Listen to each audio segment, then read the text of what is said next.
Are we ready here? Yes, sir. We are ready. We are live. And ladies and gentlemen, welcome to another edition of Beyond the Kayfabe. Yes, we are keeping it going. We're still working on the consistency, but we have another show for you tonight. Tonight of all nights, Wednesday night. You have your fix of NXT wrestling wise, but here we are with our banter, our final thoughts leading into the Money in the Bank pay per view, which was so highly promoted. I think like probably a quarter of that 2 hour SmackDown show was just commercials and hype for that Money in the Bank match. But anyway, my name is Ilya S, your regular host, with my co-host here, Daniel MS, or Daniel the Man Boxing, and here he is. What's going on, Daniel? What's going on? What's going on, LES? What's going on, brother? I'm doing very good, man. Getting through the week of unique action in the wrestling world with Yes, WWE's Raw, SmackDown, yes, yes. and yes, and some interesting thoughts about CM Punk, which we'll get into. We'll have some things I gotta say about that.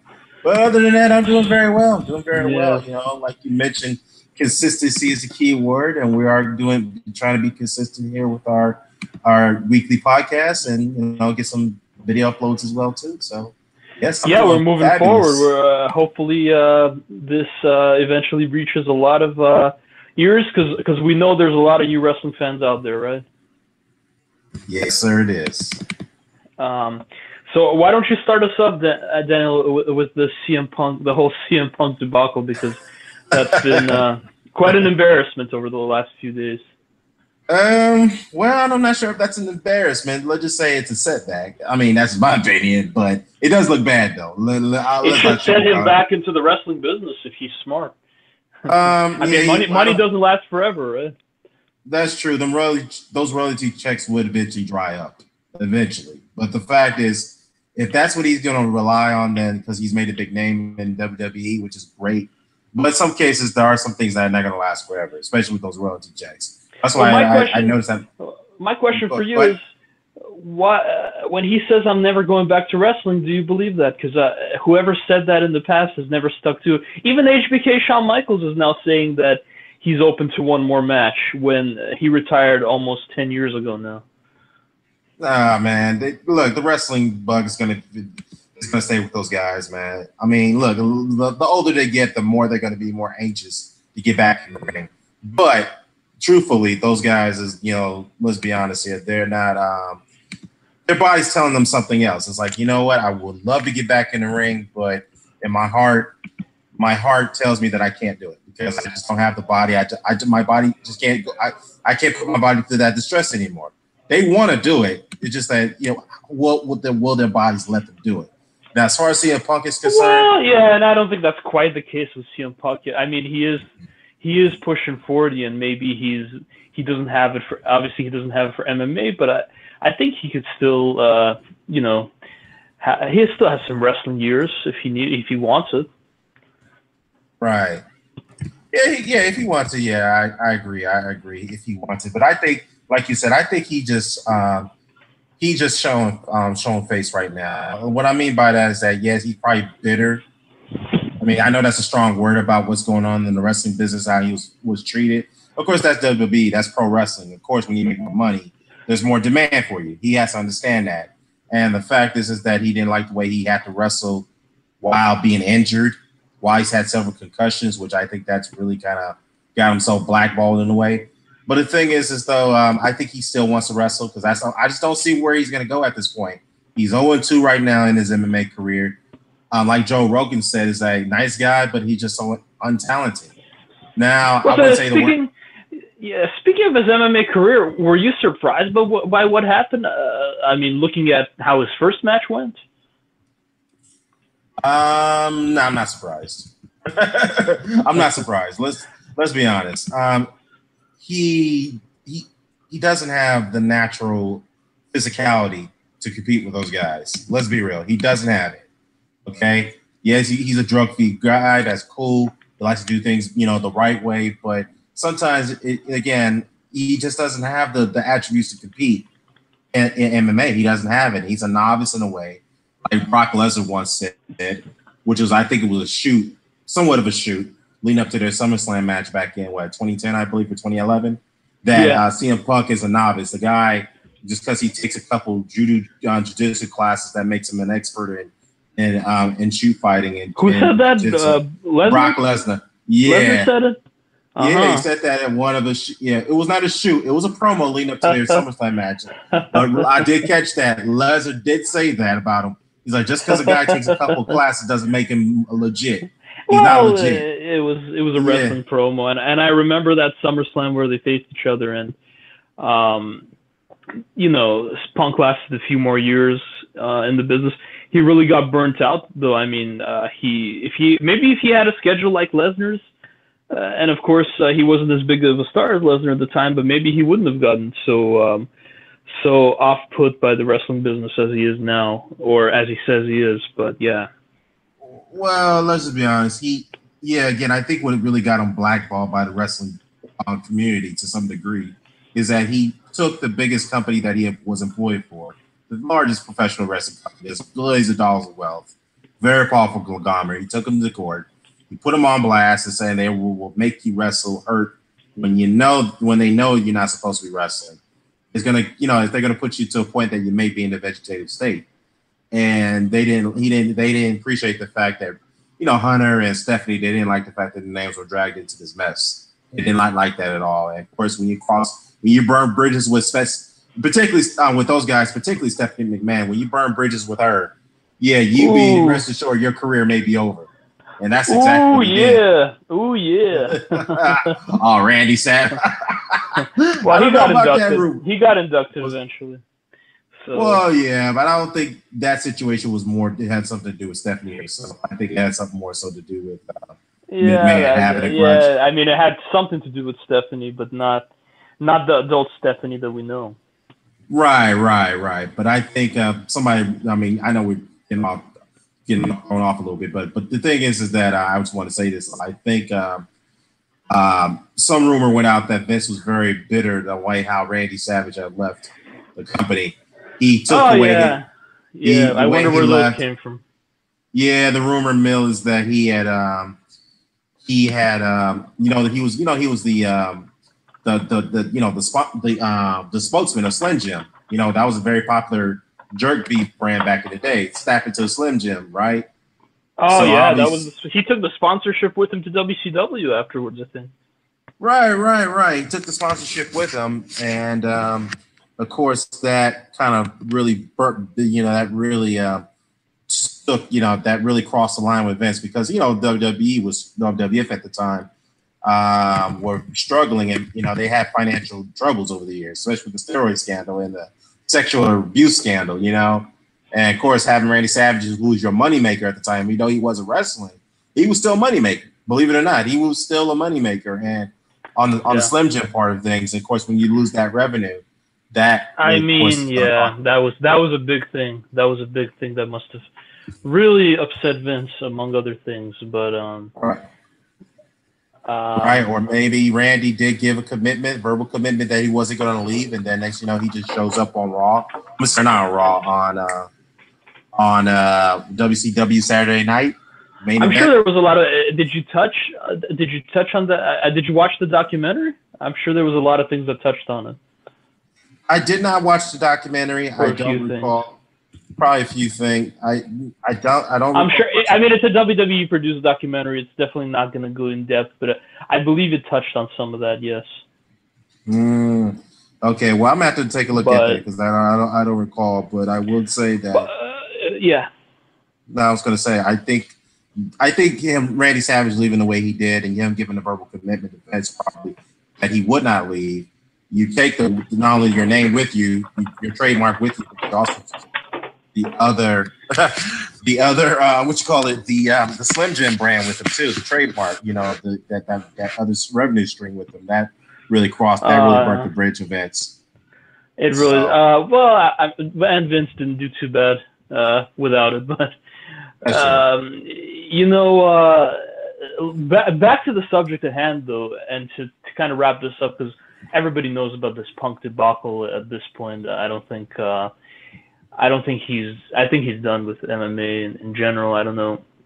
I mean, I don't know what he feels he needs to do next, but I definitely know that UFC, they lost money on this.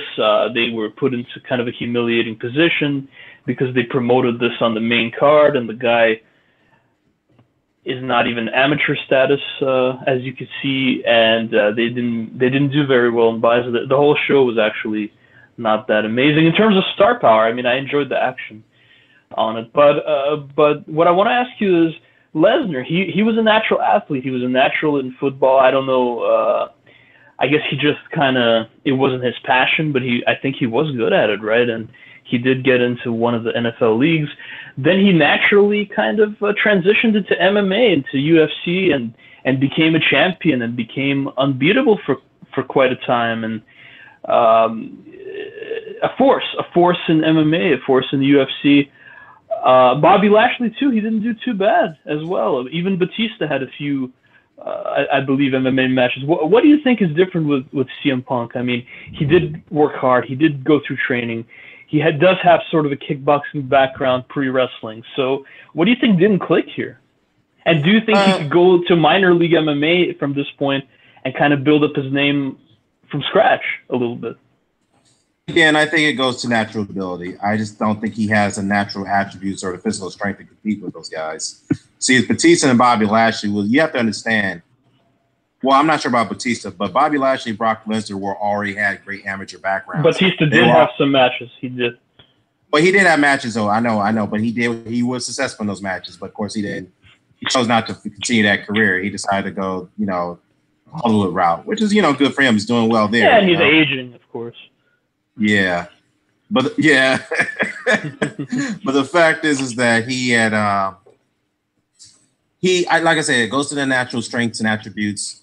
He doesn't have it to compete with those guys. Now he could go somewhere else, like another local, another small MMA promotional company. He can start off there, build his reputation there, and see if he can, get some good fights. Some guys are pretty novice. Build his sense of confidence. He can get better. He might have to, compete in another weight class. I don't know, man, because I think he dropped from middleweight all the way down to welterweight, man, and he's already dropped weight. So that didn't really suit well for him because he thought maybe if he cut some weight, he could compete in the small weight class. He may have some good advantages there, but that didn't work. So, like I said, it all goes through the attributes of your strengths, So he just doesn't have it. I'm gonna just be real. He doesn't have the attributes. He doesn't have the strengths to compete in MMA right now. You're of the opinion that he should just do something else. I think he should. I believe he has a contract with them, right? Yeah, well, he does, but obviously under the discretion of management, they can end that contract like WWE has. They can end it anytime they want to. But the fact is that I think, in my opinion, he can continue his career if that's up to him. That's his decision. But I think, in my opinion, he should go to another MMA organization, start a low-level MMA organization, start off there, build his reputation. May not be a large crowd, may not be getting paid as much as UFC. Bellator, I know those are guys that kind of washed up fighters, but Bellator, I don't think he could compete there. I know Batista came from Bellator, but I think he needs to stay away from Bellator. I think he needs to stay away from Bellator and, of course, UFC. Of course, I think if UFC chooses to end his contract, which I think that's what's going to happen, so just stay away from there for now. Then, once his confidence is built up, he can go back to if Dana White's interested in him again and say, you know what, the guy's gotten better. He's got on some good wins. He was a champion in another organization.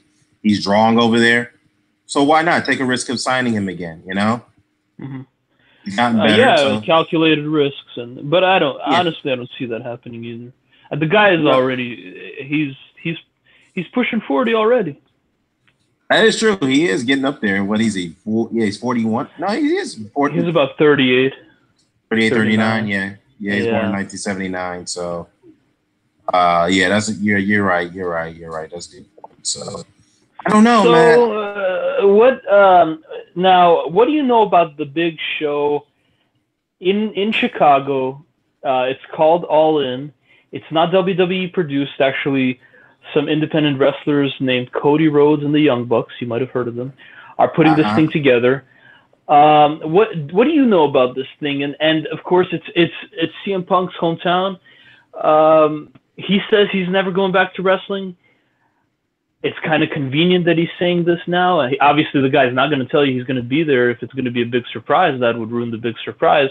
I think it would be a good surprise and a good fit for him to at least make an appearance there, and it could do a big buys if in fact they can get a CM Punk. What do you know about the show, Daniel? And because it's more on the indie side than I know of, and what do you think about Punk being involved with this, possibly?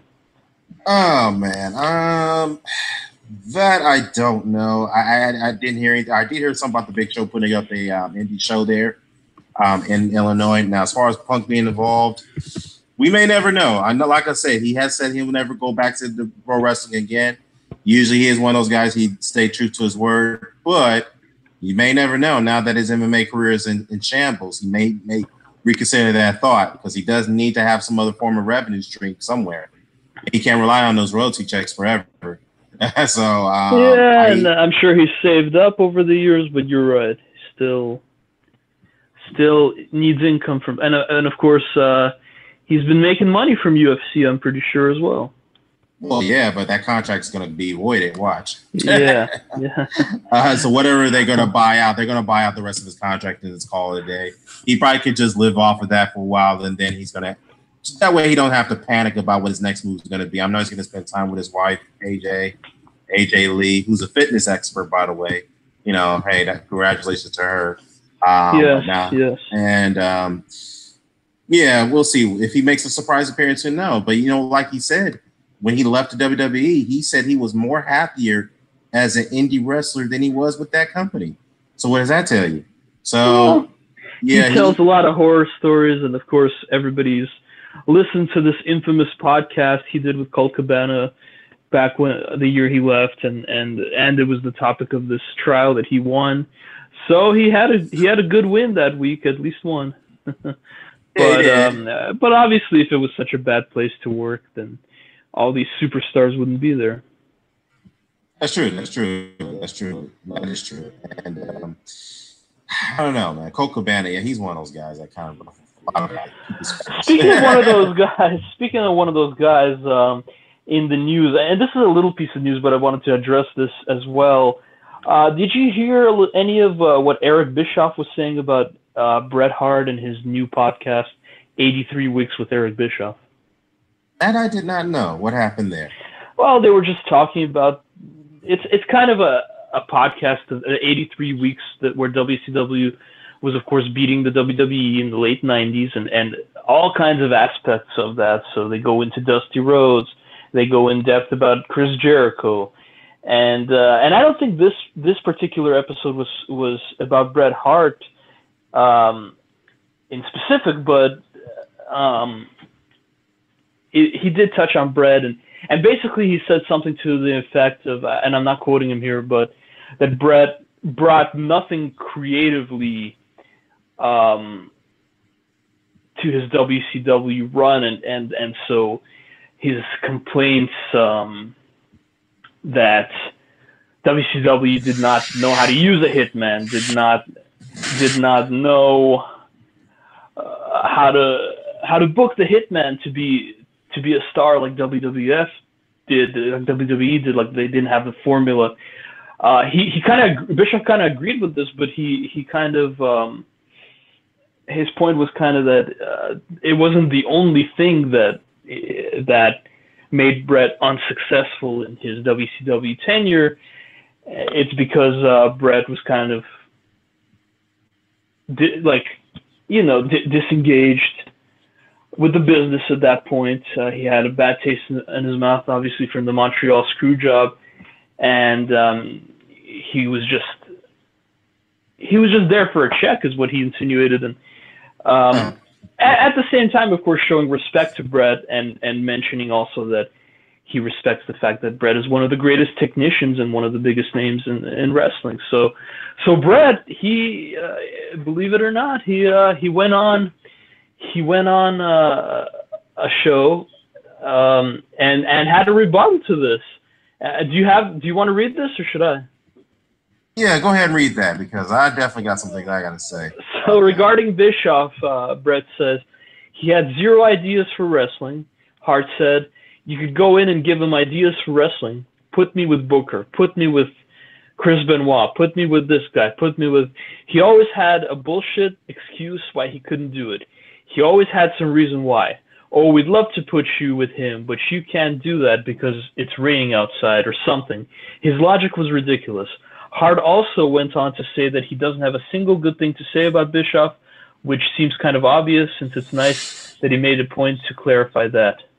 So that's, in short, kind of what he said at this recent interview, rebuking the comments of Eric on that podcast, which obviously he listens to if he was so angry about it, Well, that's interesting there. I mean, because, again, I think it all stems from the fact that Bret Hart is the guy who's very provocative. He's going to lash out about people, whether you agree with his opinion or not. He's not going to hold back.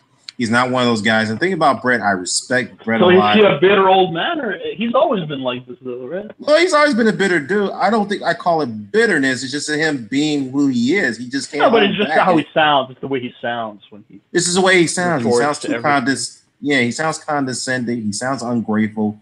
And like Kevin Nash once said in an interview, and he's one of your, and you're saying this, and he's one of your favorites anyway. Yeah, he's one of my favorites, and I like Bret. And the fact is that he just can't not. It's like he always thinks the world revolves around him, and I respect Bret. And I know you brought up the Montreal Screw Job, which I want to get into just real quickly in that. But the fact is, like, he thinks everything's about him, and to some degree, based off the feedback what people say about him. Like Jim Hellwig, aka the Ultimate Warrior, God rest his soul. Hey, Ultimate Warrior, controversial figure himself. Warren didn't appreciate the fact that Bret had came at him, saw it waves with him in an interview, criticized him. He said, "Look, I never said anything about the guy. He criticized me not once, but twice in Florida, where he supposedly had a beef with Hulk Hogan, but yet here he is. And one day he criticizes Hulk, Terry, and he's over there in Florida. And he's meeting and greeting with Terry. What is that all about? Is that Bret? Bret was meeting and greeting with him? Yeah, that's what he said. That's what Jim said. I mean, Jim Henwood. And didn't they have a relationship that kind of, it was good at first, but it went sour? I mean, I know that in WWE they weren't very friendly with each other there, and there was a little bit of jealousy, I believe, on Bret's part, according to his book. Oh, what about Jim Hellwig? About Hogan. Hulk Hogan? I don't know. It could. This all goes back to WrestleMania 10 and Yokozuna and that whole controversy where Bret was supposed to get that belt, but they changed it to Hogan, and you mean Hogan didn't stick around. WrestleMania 9, where Hogan. WrestleMania 9, Yeah, when Hogan was supposed to, it was booked the way it was supposed to book. Hogan was supposed to get it from Yokozuna. Then the next step was to have him put over Bret Hart at SummerSlam. Hogan didn't like that. This is just a rumor. We don't know this for sure. Hogan denies this. He said, "Look, that never happened, okay?" Because we all know the rumor mill, which everybody's going around saying that Hogan refused to drop it to Bret. He wanted to drop it to Yokozuna because he felt Bret was a small man. It was not going to be believable for him to lose to a guy who's twice his size, who's twice less his size. To lose cleanly to him in the sharpshooter, he didn't think that was going to work. He did not like that. He'd rather lose it to Yokozuna. So that was what the rumor mill was. Then Hulk comes out and says, well, Jimmy Hart says, which I find very funny here. Jimmy Hart says that, yeah, that actually did happen because Bret comes in here and he yells at Hulk, and Hulk say, well, Bret, you heard wrong because I never agreed to put you over. Let's go to Vince's offices right now and we'll settle this. And then, Jimmy Hart says this is what Hulk said. Hulk was there. He told Vince, and Bret was right there. He asked Vince right in front of his face, Vince, did I tell you that I was going to drop the title to Bret Hart at SummerSlam? And said no. And then Jimmy Hart says that, well, I wasn't there in that situation, but this is what Hulk told me. I'm like, what? Okay. I found that strange because, like I said, I might have to, in that situation, I hate to say this, I might have to believe Brett on that one because Hulk Hogan is a notorious, this is a strong word, liar. He is a pathological liar. I mean, he did something right. I mean, to be the number one guy in this business, that's and it's a cutthroat business. I don't think it's easy to maneuver around that, and I think you can't be on the straight and narrow, you know what I mean, the whole time to make it up. But I see your point. Yeah, but the fact is that I don't know, man. I think Brett, like I said, he's one of those guys one of my favorite wrestlers. Hear me criticizing him. I like the guy, but I think sometimes I just think he needs to just stop being too open and honest about how he feels. Just so you have to have a balance. That's why his podcast got canceled. Did you know that Brett used to have a podcast? Yeah, I remember that. A few years back. Yeah, I remember that. He just opened up too many cans of worms and it got canceled. And Eric Bischoff kind of took his place in the podcast. Well, that's what happens. You gotta start burning bridges with people, and that's one thing about Brett. He's gotta stop doing that, man. It's like, dude, how many times are you gonna continue to bite off the hand that feeds you? Why are you gonna keep doing that? We understand. Have you read his book? I have not read his book, but so I have read his book, and so regarding WCW times and stories, and because Brett obviously he has his own point of view on things, and they did not necessarily happen the way that Brett writes. And so Eric Bischoff kind of and his co-host Conrad Thompson, they kind of open up this book and they kind of analyze it a little bit for these WCW parts. And Bischoff kind of tells his side of how these events really took place, and it really gives you perspective that maybe what Brett is writing there is kind of Brett's point of view, and through Brett-colored glasses, basically, is what Eric's point was for that. Right. I don't know, man. I just think that he's got to stop. He's got to stop opening his mouth, man. I mean, he doesn't have a right. I'm not saying he doesn't have to. He doesn't have a right to voice his opinion, but the fact is that, or his thoughts. But the fact is that he just. How many people are you going to keep burning your bridges? You're on bad terms with WWE. You're on bad terms with some of the production that held your podcast. I mean, who else are you going to have be in bad terms with? I mean, it's like. Man. Yeah, he was on bad terms with WWE again, and back in 2013, I don't know if you remember this, but they did a Bret Hart appreciation night. So the company really has respect for him. I think it's him that's holding the bad feelings. Well, yeah, you know what? That's the thing too. We got to talk about that. I mentioned the Montreal screw job, right? We talked about that. I've been getting a lot of people who have been asking me about this. I don't want to get your thoughts. Some people keep asking me, or some are still insinuating that was a work. I don't know about that. Was it work? Even some wrestlers in all, got love and respect Jake the Snake Roberts. We've had the pleasure to meet Jake the Roberts.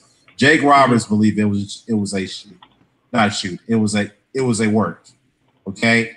Because he believes it's a work because he says, why the hell would Vince McMahon and everybody else would broadcast the fact that Bret Hart would put up WCW, write it at the end of the show that's where he was going to go. Mm-hmm. Why would they broadcast that? Why would they have an infamous interview where they kind of blasted Bret Hart after that Montreal show? When Bret says that, not with Bret, when Vince says Bret screwed Bret. Jake Roberts believed that was a work. He believes that. He based off that right mm-hmm. there. And some people brought that to my attention, and I'm like, look, I don't think so, because if this was a work, why would Bret Hart still say this was all a shoot after 20 years? Why would Shawn Michaels still say it was a shoot? Why would they say that? Well, if it was a work, it was pretty aggressively done. I mean, if you've seen that Bret documentary, I mean, you even see the Vince's black eye from that Wrestling punch. Shadows. Yeah, Wrestling Shadows. Yeah, I mean, WWE wouldn't even broadcast that. Bret and Shawn, they buried the hatchet, but if you watch that back in 2010 when Bret came back, if you watch that hug they had, it was so cold. so disingenuous. And then I don't really think they're friends. I think it's a little awkward between the two even now. Yeah, I think it's awkward too, man. And he hates Hunter. He actually hates Hunter. I mean, Sean was and Vince were the ones most involved. Why does he hate Triple H so much? I guess because of the fact that Hunter lied to his ex-wife on camera, Julie at the time. He lied. I think that was the last thing he did, is he lied to his wife. And then Hunter went. Well, I think what happened is that Hunter was the guy when they were all three of them together discussing the situation and how they're gonna try to get the title off Bret Hart, without him going to WCW with it, right? Mm-hmm. Sean and Vince were kind of like, they took the mellow route. It's like, okay, we don't want to embarrass the guy. Let's try to find a way to do it where he's happy, because they were just talking to see how do we approach this Bret, how do we make him happy, whatnot. Yeah. Because obviously Shawn Michaels was the one who kind of started this off and said, look, Bret, because Bret was the one who went to Shawn and told him, look, man, I'll drop the title for you, even though we had our we had our run-ins, whatnot, but I still have enough respect for you, this, that, and the third. Of course, Shawn, being that pompous ass that he is, says, you know what, Bret, I don't have that respect for you, and that would piss off Bret. And then Vince was trying to talk to Shawn. He's like, look, man, just do what's best for the business. Show Bret the respect, show him the courtesy, okay? He's going to drop the title to you. I need you to go back and tell Bret that you didn't mean anything you said, right? And then Hunter comes in and says, well, first of all, this guy's leaving our company for more money anyway, all right? You're giving him everything you want. Why do you always got to keep cater down to this guy? So when that got out, when Hunter said that to Vince, it's Shawn in that room, that's when they started to change their tune on Bret Hart. Wow. And that's why Bret is so pissed off at Hunter to this day. That's why he don't really respect him now, because he's the one who went in there and told Vince, got in Vince's head, and Shawn says that you don't need to be bending your asses backwards for this guy anymore. Fuck him, because he's the one who's leaving for more money, right? So why do we have to kiss his ass at this point? It's his decision to leave. We're not forcing him out. All you're doing is telling him that we can't afford to pay. Do you agree with Hunter about that?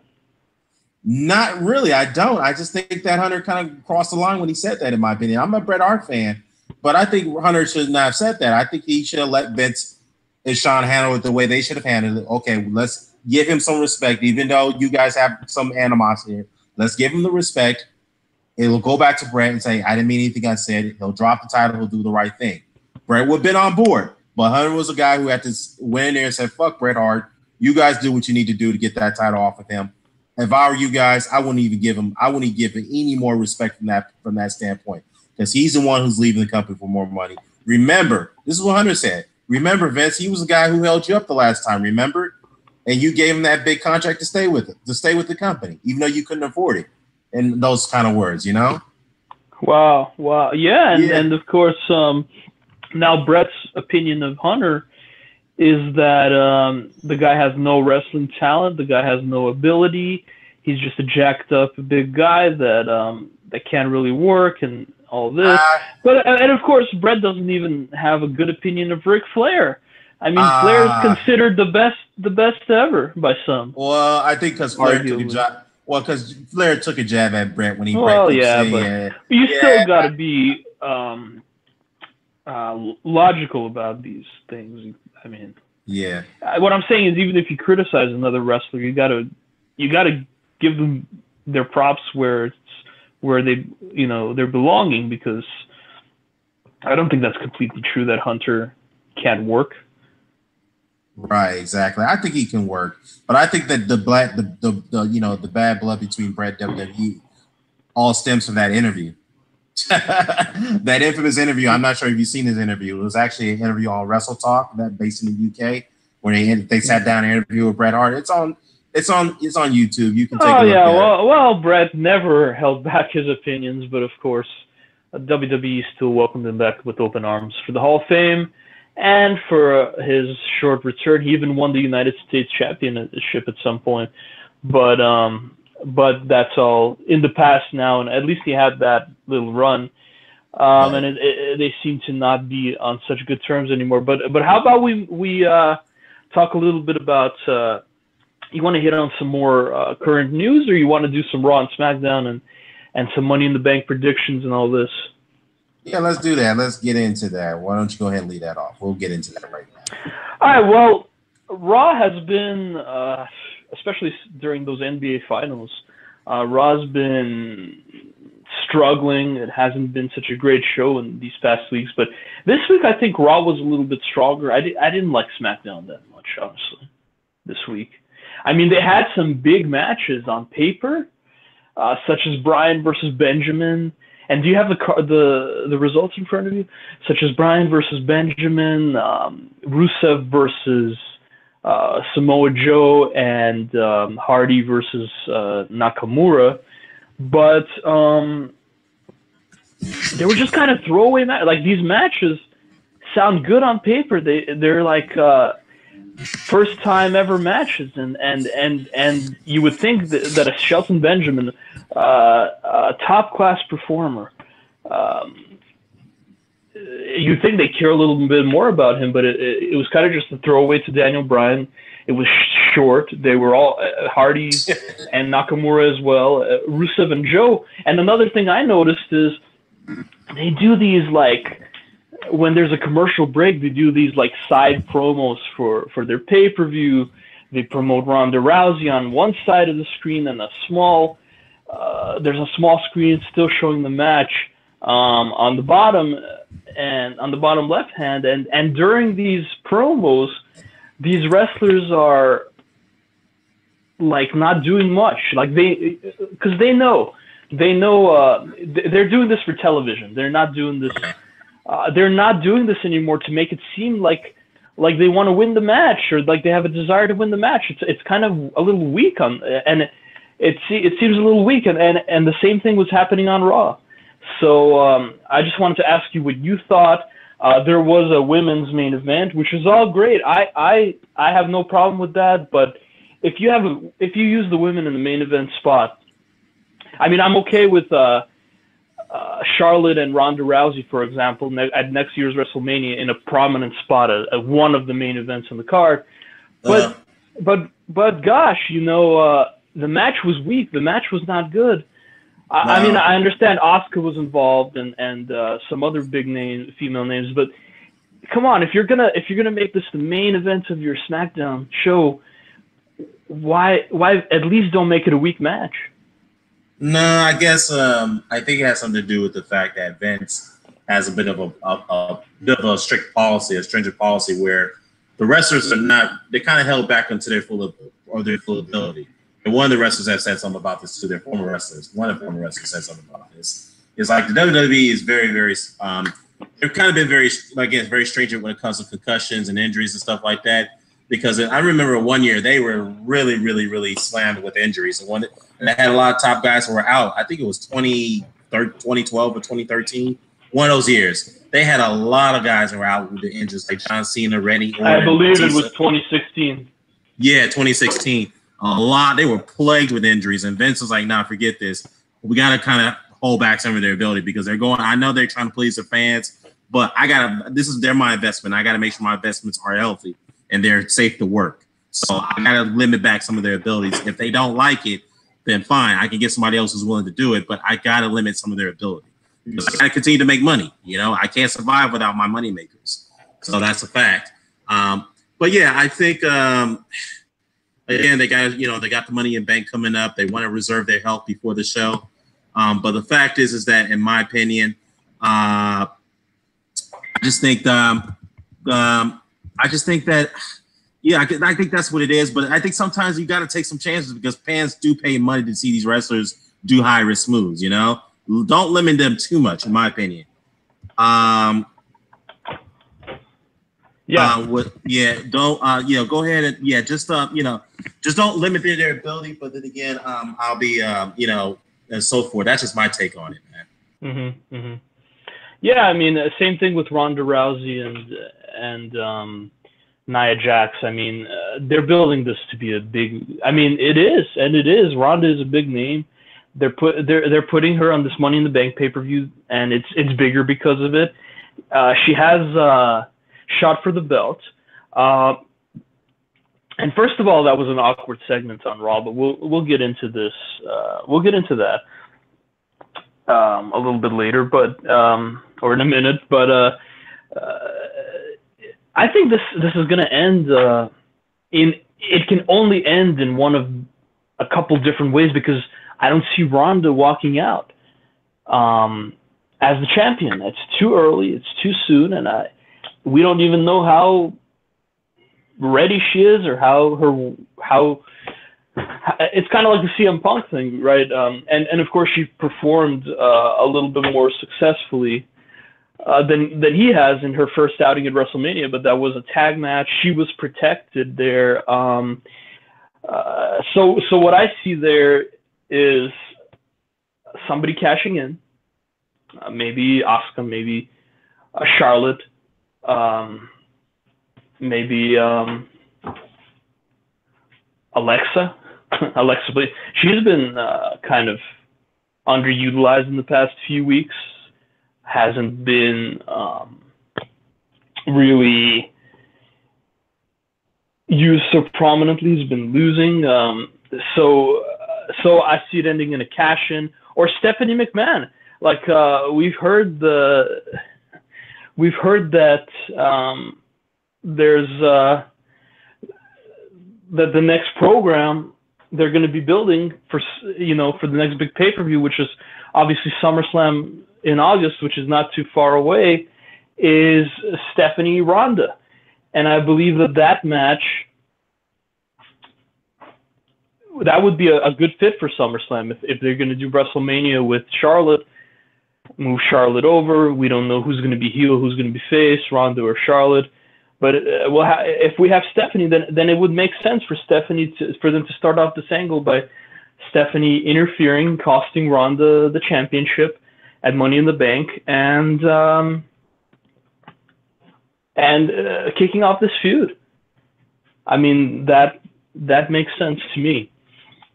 But the promo. So let's talk a little bit about the promo now.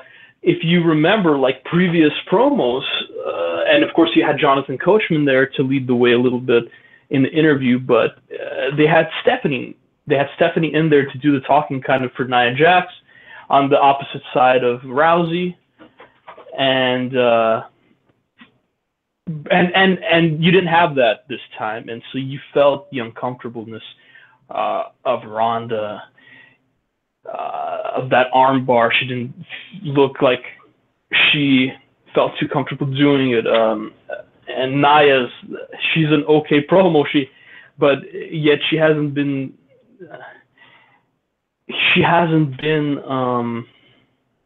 viewed as the best promo in the business, if you know what I mean. So lately, it came off all right. I'm interested in what you thought about that promo, Daniel. But let's just move through the Raw show.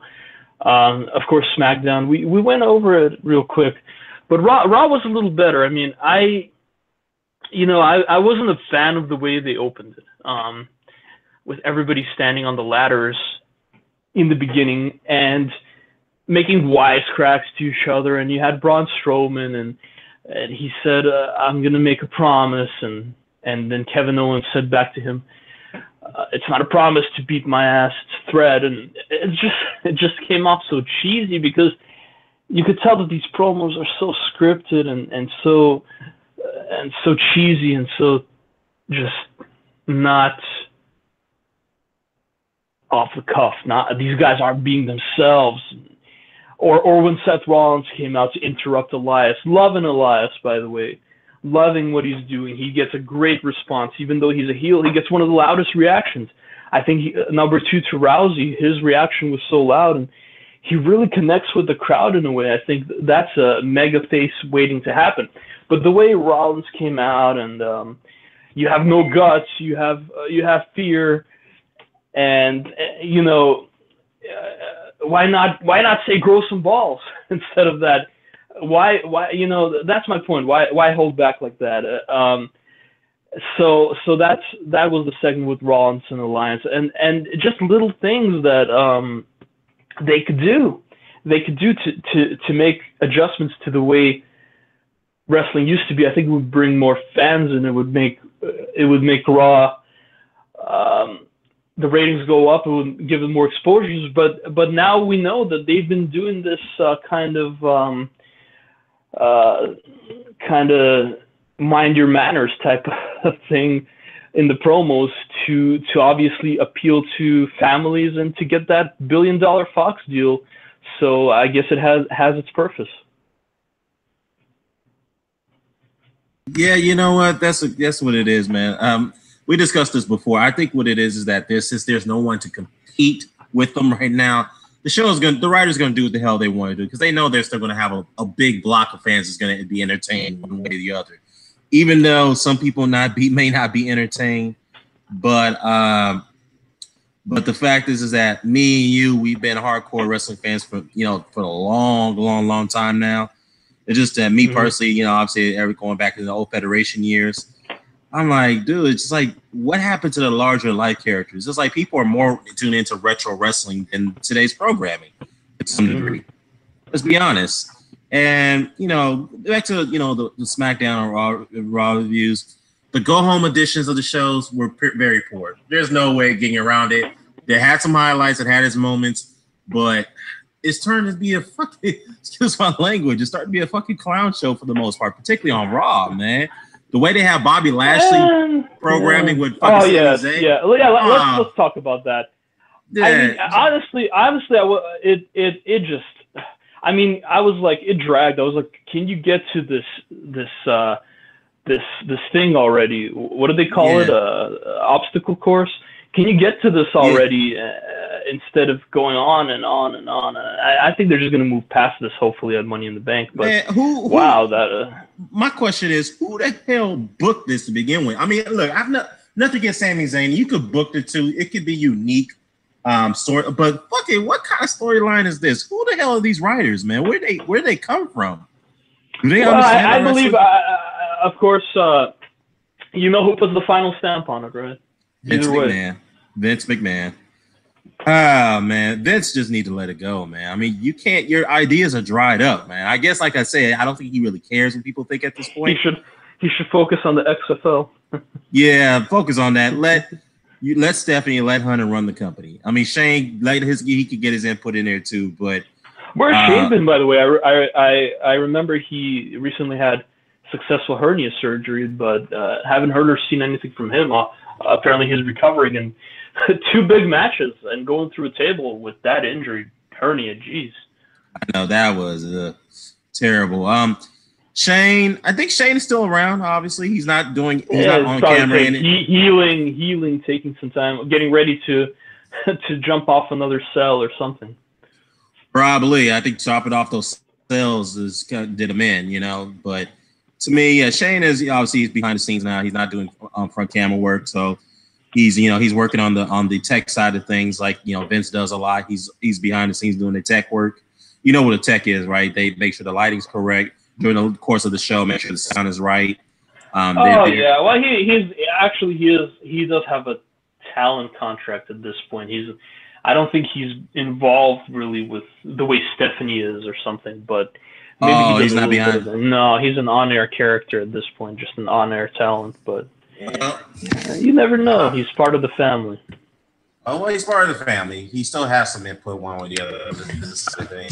But that's one of the reasons why he left the company to begin with, because I think he was promised to take over, but again, that went over to Stephanie and her husband, and Shane didn't like that. He felt he got undermined in that situation. That's why he left the way he did.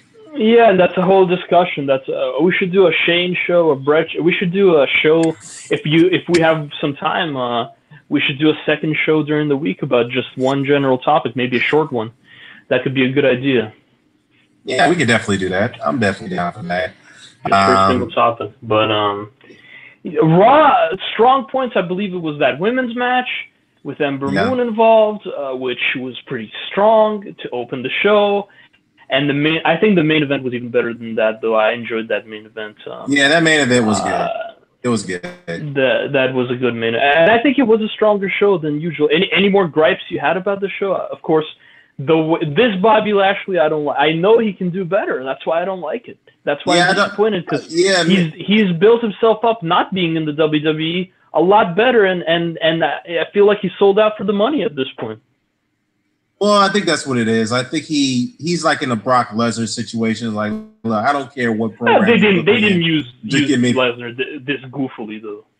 They didn't make him. No, they don't. But what I mean by it is from one mindset aspect of it is that Lesnar, guys like Lesnar, they don't care who you program them with. As long as you pay me, I don't give a fuck. As long as you make me strong, which I still care about to some degree, but as long as I get paid, and they've done a good job. That's fine. They've done a good job. They've given him some strong material over the years. Yeah, they have. They have. But the fact is that I just think that Bobby Lashley is being underused. Again, well, he was used a lot better while he was with the company in his first run. But I think the reason why he left is because he didn't like Michael Hayes. And that was the reason why he left the company.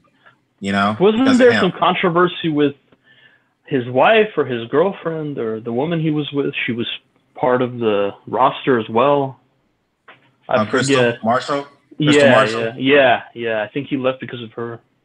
Well, I think he left because, she was let go. And then he was like, well, I think because of that and the fact that, Michael Hayes, he had issues with Michael Hayes. And he was and Michael Hayes will always be around, just like a Jerry Lawler. But, I think Michael Hayes is over on SmackDown. Yes, he is. But Michael Hayes has kind of pushed a lot of people's buttons, especially with the Mark Henry controversy. We don't know that's very evident.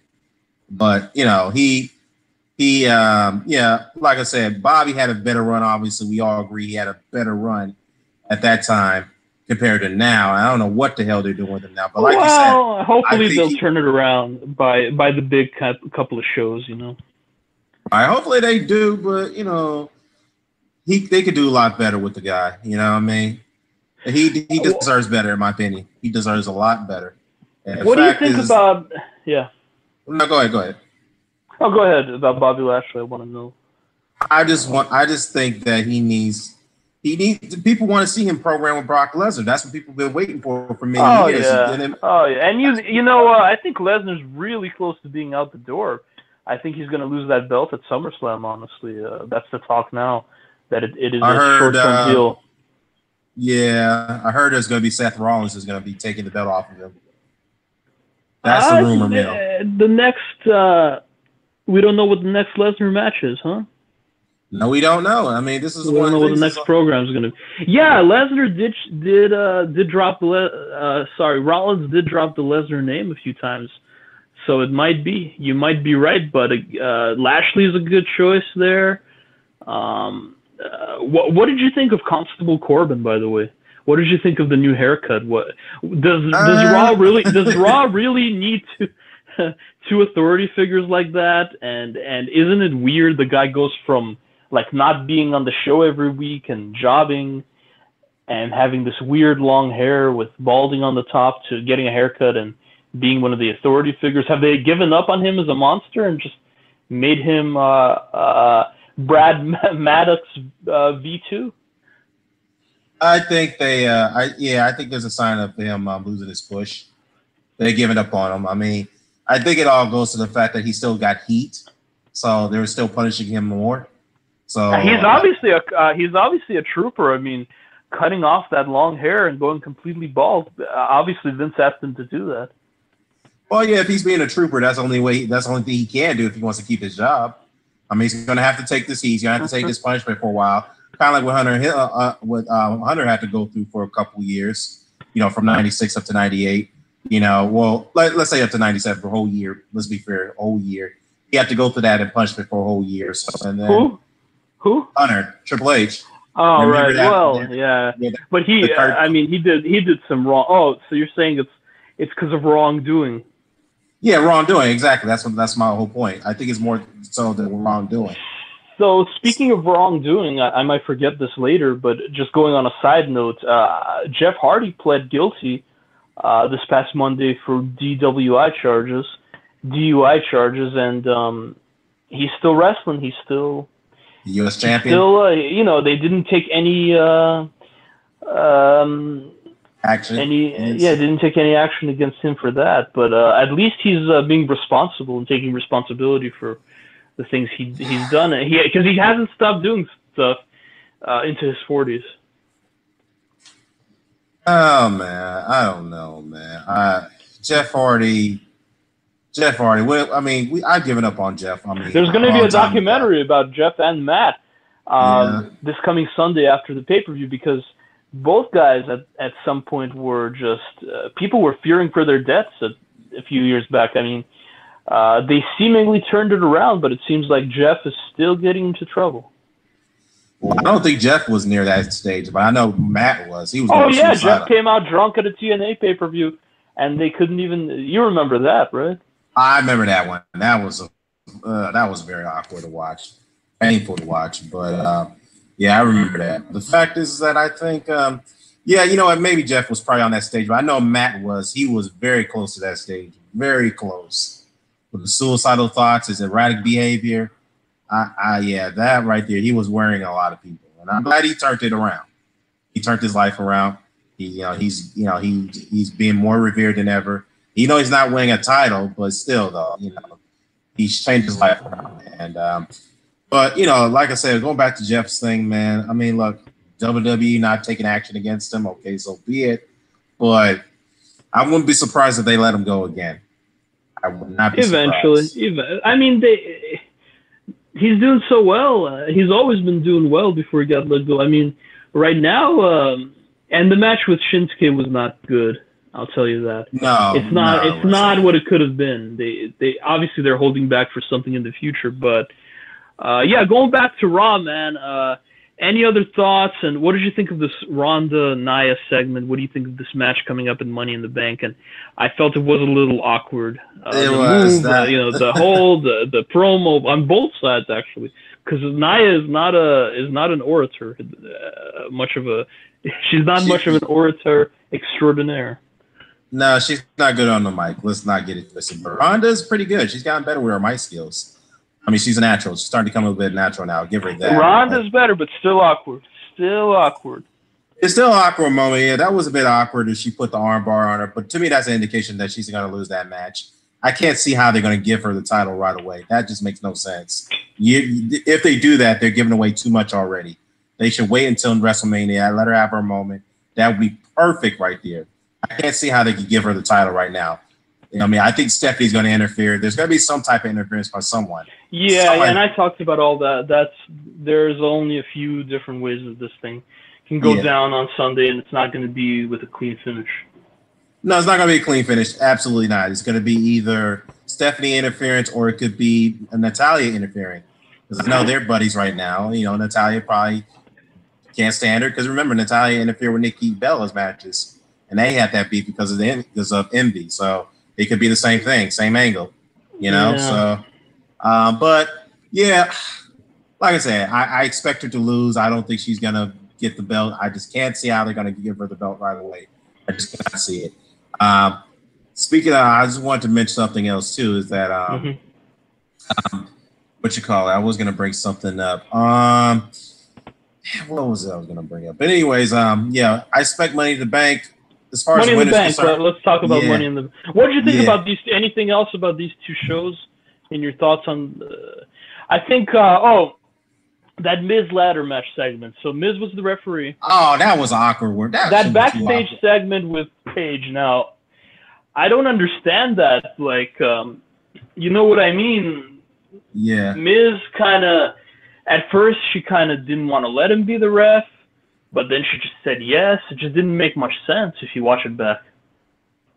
Oh, man. I don't know. That whole ladders in that segment, all those people, you have the men in there that you have to win. That was Raw. That was Raw. But this Miz thing when he was the ref, so he goes up to get this briefcase, and then he goes to the commentator, and then it's so goofy. Like he opens it up for a contract and sees Pancake. Now, first of all, when was the last time anybody opened up that briefcase? Obviously, it's because there's a prop. That's why he did it. And then how would New Day know that the guy is going to climb up there and grab that briefcase and do that? Like, how would the New Day know that? Do they have some kind of powers we don't know about? And then when he's screaming New Day, it was so cheesy. I don't know. Very I don't cheesy. know. It was that segment was like, okay, what the fuck is going on here? I mean, I don't understand this. I mean, honestly, again, it goes back to the writing team. Who the fuck are they hiring? Why are they hiring these people, man? To be honest with you, why? You know, They're just they don't care. Like they don't think their fans have much of a memory or intellectual. And Miz is strong. Miz is usually strong. He's a strong promo. He's very charismatic and articulate. But this was just over the top there. well, yeah, that's what I was gonna say. Miz himself, very good orator, very good on the mic, can cut a promo. That's what Miz is very good at. He's very good at cutting promos, but he couldn't even save that segment. He himself couldn't save it, so that's just how bad it was. That was just terrible, man. I'm like, that was just a terrible segment, man. I mean, that's why I'm like, please, is this the best they could do with their go-home editions of on their go-home editions of their of Raw and SmackDown? I mean, Jesus Christ, I thought the John Cena one was worse before WrestleMania. I forgot which one it was. He cut a terrible promo, and I'm like, what the fuck is this? You know?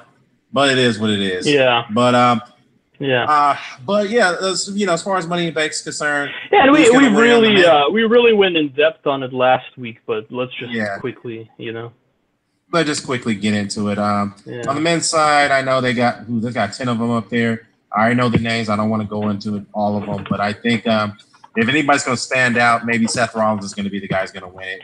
It's very obvious. It's Seth Rollins, isn't it? Yeah, it's him. We all know it's him. Seth Rollins. Seth is not in Money in the Bank. Yeah, it is. Are you talking about the Intercontinental Championship match? Not this Intercontinental Championship match. He is in the Money in the Bank, isn't he not? No, he's not in the ladder match. Oh, okay. He's not then. Okay. No, there's an IC title match, I believe, with him and Elias, I think. Oh, that's right. Yeah, that's the title. Yeah, you're right. But as far as the men's concerned, I think if anybody's going to be a winner, it's probably going to be the Miz. I can't see Braun Strowman. Maybe. I see Braun. Yeah, they're really building up Braun. I think it'll be Braun. Well, if they're going to build him up, how many times this man's got a job to fucking Lesnar? I mean, this is getting crazy. If you're going to build him up as a monster, why does a monster keep jobbing to a guy like Brock Lesnar? Why? It makes no sense, Yeah. It makes no sense at all. That's why I just don't. Maybe he's not quite ready. Maybe it'll be a gradual thing. He'll win it and he'll hold on to it till 2019, and that year will be his year. Yeah, well, what about Samoa Joe? I think he needs to get a title push one year eventually. As Finn Balor, I know Vince. Yeah, there's a lot of wild cards there. We never know. We don't know. I don't think it'll be the New Day. Rusev could be a good choice, but really, Owens, Joe, Balor is always a wild card. So, I can't really predict it, although they are making Strowman out to be the strongest force in that group of guys. Right. Absolutely. But I don't know, man. Right is right. They need to get some veterans. I think they need to get a Dutch Mano in there to write with them. Hell, hire Jake Roberts if they can to get him, because I know Jake Roberts can write good storylines. Get Jake Roberts to come back, but I think he's too old. I don't think he can do it anymore. He's had some health issue. Speaking of Roberts, what did you think of Jerry Lawler doing an interview segment with AJ Styles? I thought that was unique. I thought that was pretty good. He looked in good spirits. I think, I know it was in his hometown of Memphis, but why not use Lawler on a regular basis as an interview guy? Kind of like they used to do with Piper, or they used to do with Jericho a little bit, Right. Yeah, why not? I agree with you on that. I think they should do that, But, I don't know. It's just, they need some changes. They really need some changes. For the sake of the fans, I know you guys are making enough money already, but for the sake of the fans, don't insult our intelligence, man. If we see something that's bad, it's bad, okay? We're not going to sugarcoat it. And of course, there's Roman Reigns. Oh man, that's a whole topic. Yeah, that's a whole topic. Let's get back to this pay-per-view. Yeah, we can address it. Yeah, because Roman Reigns is facing Jinder Mahal at this thing, and I don't know who I like worse.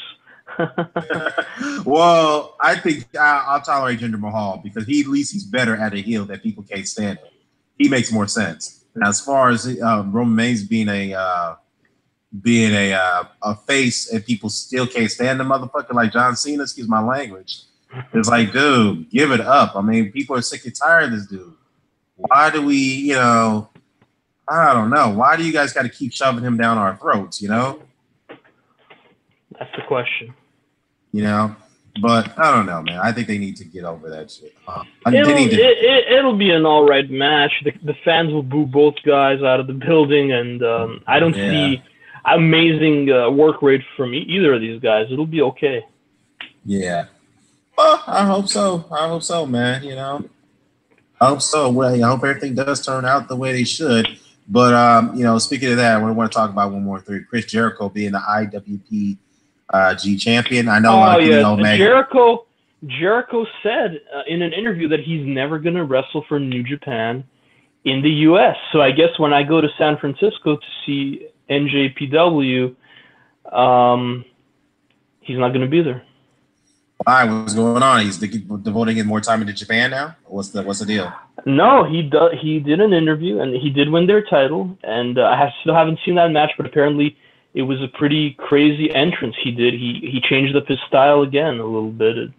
I'm gonna look into that, but he doesn't want to disrespect Vince by wrestling for another company in the U.S. He'll only wrestle for New Japan in overseas somewhere, and he got an offer for All In as well, and he's not going to be there. Well, I guess he's still because I think because Jericho still want to maintain his good terms with that company. But he does have this Jericho Cruise, which it's packed with.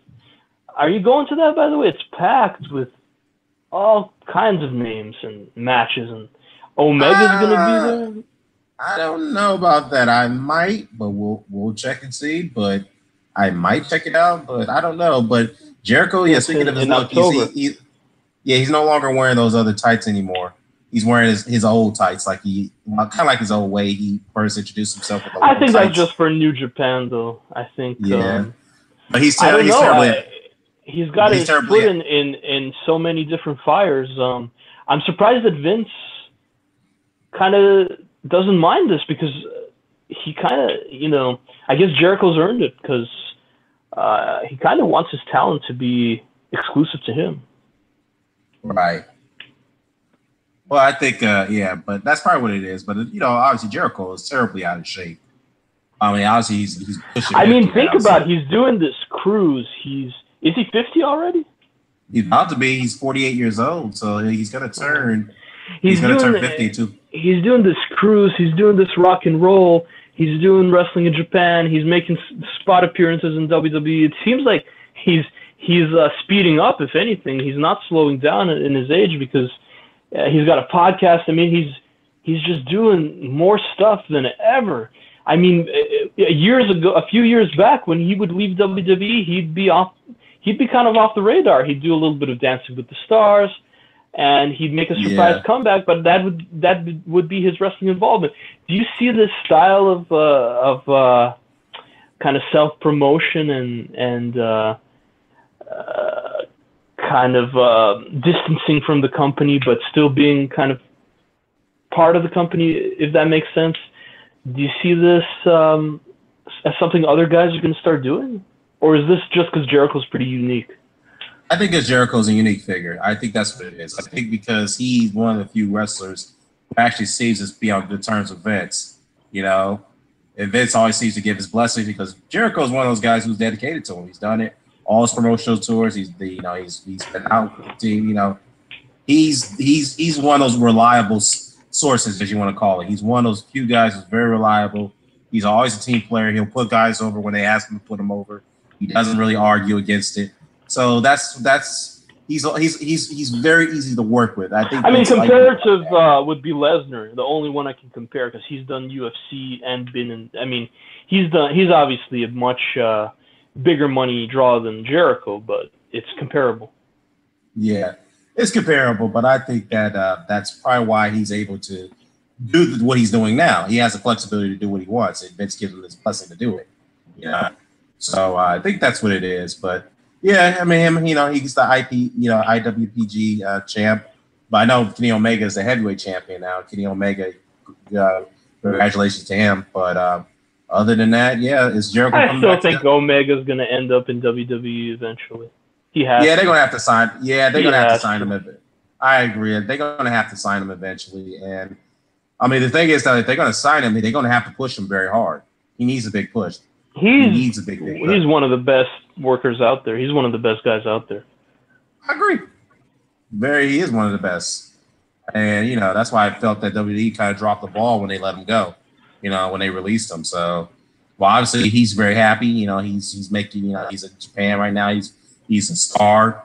He's doing, he's doing a lot of other projects outside of that. He's doing good. He's doing good for himself. So, act for Omega. So real quick, Money in the Bank. Let me just run through this. We got Lana, Natalya, Alexa Bliss, Charlotte, Ember Moon, Becky Lynch, Naomi, and Sasha Banks in Money in the Bank women's match. Who do you see for this? I think, in my opinion, I don't know. I think, there's a lot of good names. I know Becky, Alexa, they've been underutilized lately. That's why I'm thinking those names. Yeah, but they're not going to win it. Nah, they're not going to win it. No, I don't see it. I think it's too soon for Ember Moon. It is. Yeah, way too soon for Ember Moon. It'd be great if she wins it, but no. I think if whoever's going to win it. Charlotte winning it. No, well, I think that woman's gonna cash in the same night. I think that's So you got. Yeah, I don't think Charlotte's not gonna win it. I think if anybody's gonna win it, it's probably gonna be Alexa Bliss. She might win it. I could see her winning it because she's the only heel. Alexa Bliss, yes. Yeah, she's the only heel in the damn match. Well, somebody could turn. Charlotte could turn. Becky could turn. Becky's due for a turn, actually. Yeah, or Sasha could turn too. That's the thing. She could Sasha, turn. But I don't. Is Bayley even in this? Because no, she's not. She's not Lana. I don't know what the hell they've been doing with Bayley, but it's it's criminal. Why the fuck is Lana in the match? That right there. Well, makes no that's probably to set up because Rusev and Lana set something up. Yeah, but fucking Lana's in the match. Yeah, and Lana apparently she has a wig, and it was kicked off by Asuka in one of the house show matches. So I don't think she even really has that long hair. No, that's an extension. And did you watch Smackdown? Did you notice that she has no more Russian accents? Why is that? I don't know, man. It's like she's what happened to the Russian accent? I don't know what happened to it. I think she's kind of like a transition to what Kofi Kingston used to be. Kofi Kingston had that holy Jamaican accent, and then all of a sudden he's lost it. And Triple H kind of burnt him on that too in one of the segments. I remember that. I think that was funny. I think that was funny, but I think that was off script to make you look bad. I'm like, why the fuck Triple H gonna do that, man? They do it sometimes, DX style. Yeah. We got AJ versus Shinsuke, last man standing. I think this is the last chapter of this feud, honestly. I think so too. I don't think it could go I don't think it could go further. I don't know if Nakamura is going to win the belt here, but well, I don't know either. But he might win it. He might. And if he doesn't, I don't think he'll win it for a long time. I think we spoke about this. Yeah, we did. As well. Yeah, we did. But I think he's the only. If he does win it, if he does get put over by AJ, I think AJ's going to get it back in the next 3 months or so. Now, their matches, and they're two great workers, and it was billed as a dream match at WrestleMania. I, in my opinion, it did not live up to that at WrestleMania. The last pay-per-view, their match was okay, but it ended kind of strange. Right. Do they have the capability of pulling off a classic? They do. I mean, they had a classic at WrestleMania, and we saw that. Well, that was I wouldn't agree with that. I wouldn't say it was a classic. Well, I wouldn't say it's one of the all-time greats, but it was a very good match. It was cut short. It was cut short from being that. It was like, it was a few minutes short of being that. I mean, obviously the ending made it interesting, but I wouldn't say it was a strong outing, as strong as some of their other ones. But yeah, I think last man standing, the added stipulation, makes it interesting. Right. It does. But we'll see. I think it will be the last last ending to their feud for a while when the AJ's making the title back eventually. That's what I see. So yeah, I expect I'm gonna go out and say that Nakamura is gonna win it. He'll be put over in a controversial fashion, though. Well, yeah. Well, it just depends what the plans are next. Because I've been hearing rumblings of Brian Nakamura as the SummerSlam plan. Yeah. Well, and of course, there's still Daniel Bryan. Yeah. Of course, there's still big plan. There's still plans for Cass and Bryan. That's not done. Oh, really? Oh yeah, Big Cass. Yeah, that's what I mean. And of course, that's another match at Money in the Bank. Daniel Bryan versus Big Cass again. Why do we gotta be subjected to that? I was so excited for Bryan's return, and he has done. I mean, his wrestling style's obviously changed. He's a lot more ground based. He's a lot slower, a lot more methodical, and all that. But it's starting to get a little I'm sure you feel this way too. Like, do something with the guy already. Yeah, let him go out a little bit. I guess because they don't want. Again, it goes back to the fact that the history of injuries. They don't want to risk him getting another concussion because he has a history of concussions for one. Oh yeah. So and as you can tell, he's been wrestling kind of a safe style. Most of it is he left on the mat. Not too much high flying. Right, exactly. So he's extra safe at this moment. So that's what they're working. And of course, with a slow big guy like Cass, who's by the way, he's not over, but that's a slow pace. Right. Very slow pace. Like I said, very methodical. Trying to keep it safe. He doesn't want to, because I know, like I said, with Daniel Bryan, I know he was miserable for not being able to wrestle for like 3 years. He was very miserable. He is not what he wanted. Oh yeah, yeah. And he doesn't look. He looks like he's lost some weight, and he's pretty pale too. Of course, you haven't been training in a long time. I mean, you're out touring a lot. You don't get enough time to go to the gym. Oh my He's growing the long hair back though. Yeah, he definitely growing the long hair back, so we see that coming. But other than that, I mean, I'm glad he's back. But like you said, it is kind of like, okay, maybe we want to push him a little bit more in the ring. I think you're playing it too safe with him, or himself, I should say. Way a little bit too cautious. You got to take a little bit of chances. This is the wrestling business. You're gonna, when you expect to get hurt a little bit, get banged up. That's the way it works, And maybe it would be interesting to put him back with Kane. It would be a tag team. It would protect him a little bit. It would be kind of funny. But of course, Kane is probably not going to be back for a while. No, he ain't going to be back. If he does get elected as mayor in his city that he lives in Tennessee, then whenever that happens, yeah. Whenever that happens, if he does get elected, but he may, because Tennessee, that's a very, very conservative state, and the city that he lives in is pretty conservative too. So Kane is a libertarian conservative, so he may get elected. So we'll see. Wow. Unless he's going up against an established candidate, that'd be tough. The mayor of Hellfire and Brimstone. Oh boy! I mean, hey, why not? I mean, Jesse Ventura was governor of Minnesota in a very unexpected fashion, and Speaking of Hellfire and Brimstone, The Undertaker announced for an upcoming Madison Square Garden show on July 7th. I don't know if you heard about this. The same day as NJPW hits San Francisco. I did not know about that. Undertaker. I mean, does he? I mean, you already know my reservations on Taker, man. Why is he? I don't know. Well, he's had that hip surgery, and he's. I mean, he can move now. He can move better now. Yeah, he can move, but let's be real. He can move, but let's be real. He's not the guy that he used to be. Well, he's not going to have those 5-star matches anymore. It's just an attraction. It's just an attraction. Of course not. Let's be real here. You can have as many hip surgeries all you want to, but the fact is you're not the guy that you used to be back in 1992, 1997, 1990. You're not that guy anymore. Well, just even 2006, he had a great. 2009, he had a memorable match with Shawn Michaels. Yeah, I know he had a good match. WrestleMania 25. Right, that was a very good match. We're not going to dismiss that, but the fact is that It's just like, dude, give it up already. We know you had a great career. We respect what you did in the ring. It's like, what more do you need to prove? I mean, you have nothing else to prove at this point.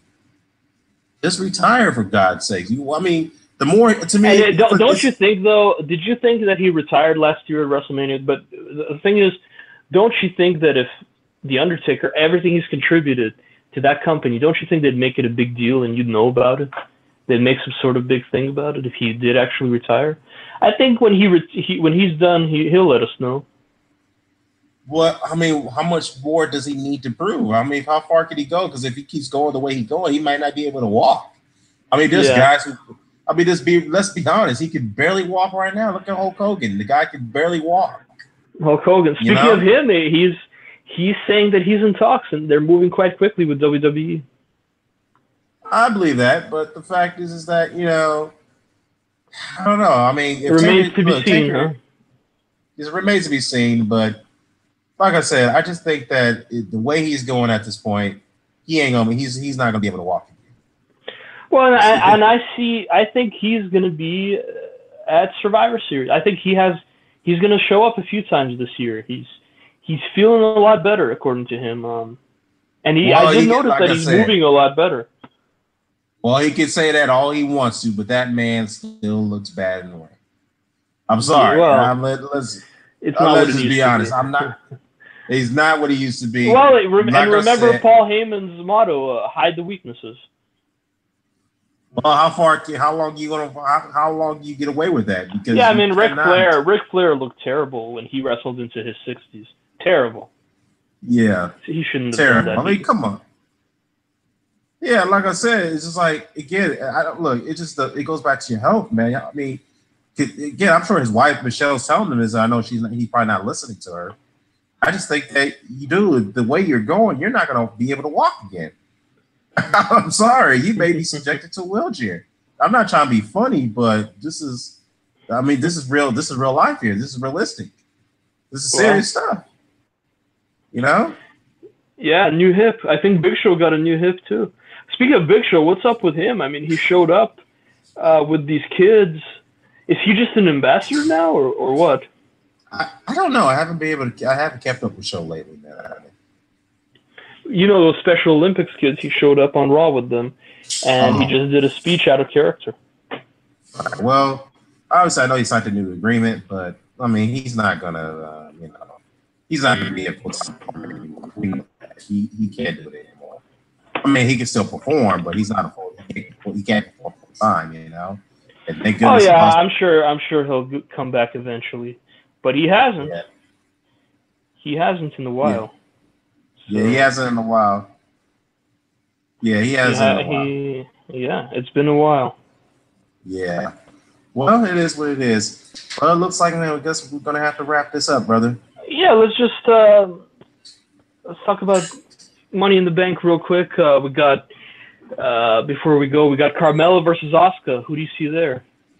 I think Carmella's gonna keep the title another while longer. I think, as far as Asuka's concerned, I know depending what she could easily beat Carmella unless there's some kind of